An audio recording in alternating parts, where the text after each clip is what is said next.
श्रेष्ठ आध्यात्मिक प्रतिमूर्ति, समाजसेवी और बौद्धिक वीरांगना भगिनी निवेदिता।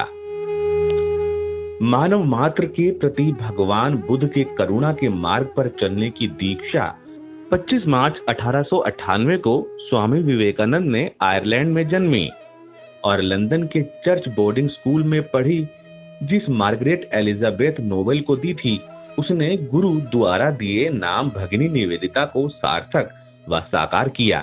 दीक्षा देते हुए स्वामी जी ने निवेदिता को कहा, जाओ और उस महान व्यक्ति का अनुसरण करो जिन्होंने अपना जीवन लोक कल्याण के लिए समर्पित किया और फिर बुद्धत्व प्राप्त कर संसार में पूजनीय बन गए। स्वामी विवेकानंद के व्यक्तित्व, कर्तृत्व और आचरण से प्रभावित होकर अपना जीवन भारतीय संस्कृति, हिंदू धर्म और समाज सेवा के लिए अर्पित करने वाली मार्गरेट एलिजाबेथ नोबेल का जन्म 28 अक्टूबर 1867 को आयरलैंड में हुआ था। 10 वर्ष की आयु में ही पिता सैमुअल का देहांत हुआ तो मां मैरी नोबेल और नानी ने प्रतिभाशाली मार्गरेट की शिक्षा दीक्षा पर जोर रखा और 17 वर्ष की आयु में ही इस होनहार युवती ने हैलीफैक्स कॉलेज से शिक्षा पूर्ण करने के बाद अध्यापन कार्य प्रारंभ किया। भगिनी निवेदिता के जीवन में हम लोगों के लिए एक और विशिष्ट बात आती है। वो जन्मतः यूरोप की थी, मिस मार्गरेट नोबल थी, परंतु उसने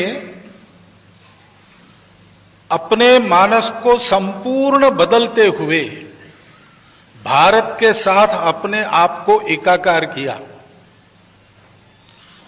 और केवल उन्होंने किया और उन्होंने कहा ऐसा नहीं, उन्होंने अपने संकल्प को एक वाक्य में बताया, एक प्रश्न के उत्तर में, my life is given to India, in it I live और डाई।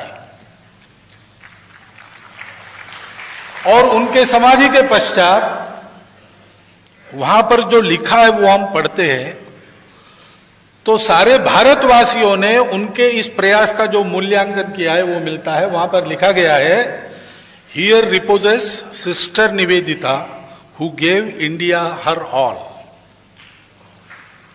जो उन्होंने कहा वैसा उन्होंने किया, भारत के साथ संपूर्ण तन्मयता प्राप्त की, इसकी साक्षी भारत की जनता है। ईसाई मत के परिवेश में रहते हुए भी उन्हें भारतीय सनातन धर्म, संस्कृति और वैदिक मार्ग प्रेरित करता था। उनके मन में धर्म के बारे में जानने की बहुत जिज्ञासा थी। भारत को खोजने और जानने की जिज्ञासा ने मार्गरेट के जीवन में निर्णायक मोड़ 1895 में तब साकार हुआ जब लंदन में उनकी स्वामी विवेकानंद से प्रथम भेंट हुई। स्वामी जी के उदात्त दृष्टिकोण, उदार विचार और अनुकरणीय आचरण ने इस साधिका के मन में भारत को कर्म भूमि बनाने का भाव पक्का कर दिया। दीक्षा गुरु स्वामी विवेकानंद जी के सानिध्य में भगिनी निवेदिता ने भारतीय संस्कृति, परंपरा, हिंदू धर्म रूपी जीवन पद्धति व भाषा इत्यादि का गहन अध्ययन और मनन किया। स्वामी जी ने निवेदिता को भारतीय इतिहास, दर्शन शास्त्र, साहित्य, आम जन जीवन, सामाजिक रीतियों और महान व्यक्तित्वों के विषय में बताया।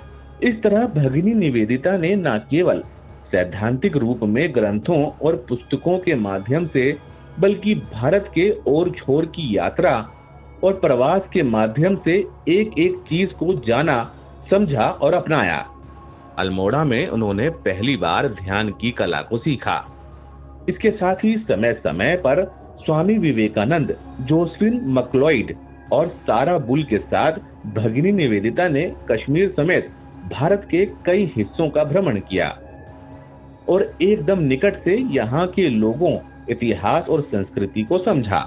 अपने गुरु स्वामी विवेकानंद के साथ भारत भ्रमण करने के बाद अंततः भगिनी निवेदिता कलकत्ता में बस गईं और उन्होंने एक बालिका विद्यालय स्थापित कर अध्यापन कार्य शुरू कर दिया। किशोरावस्था में ही शिक्षिका, लेखिका और पत्रकार की पदवी अर्जित करने वाली भगिनी निवेदिता ने भारत में अपनी इन सभी भूमिकाओं को बखूबी निभाते हुए स्वामी विवेकानंद की शिक्षा, रामकृष्ण मिशन के उद्देश्यों, भारत की स्वाधीनता और स्वदेशी आंदोलन को प्रभावी स्वर दिया।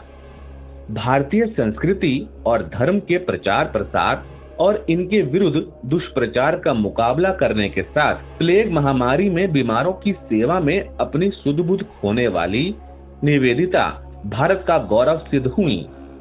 विदेश में जन्म कर वहां के संस्कार पाए हुए एक व्यक्ति ने अपने भक्ति बल पर ये किया है, तो क्या हम करोड़ों भारतवासी आज के तारीख में स्वतंत्र देश में अपनी भक्ति इतनी नहीं बढ़ा सकते कि हम में से प्रत्येक का जीवन भारत के साथ तन्मय हो जाए? ये हमारा कर्तव्य बनता है। उस कर्तव्य के आदर्श के रूप में भगिनी निवेदिता हमारे सामने है। स्वामी विवेकानंद जी की शिष्या निवेदिता ने जहां भारतीय वैज्ञानिक डॉक्टर जगदीश चंद्र बसु के साथ लंदन में हो रहे अन्याय का प्रबल विरोध कर बसु के प्रबंधों का लेखन करवाया, वहीं नंदलाल बोस ऐसे अनेक कलाकारों का पुरातन भारतीय कला के पुनरुत्थान हेतु सहयोग किया। कहा जाता है कि राष्ट्र कवि सुब्रमण्यम भारती के विख्यात भारत भक्ति स्त्रोत की प्रेरणा निवेदिता ही थी।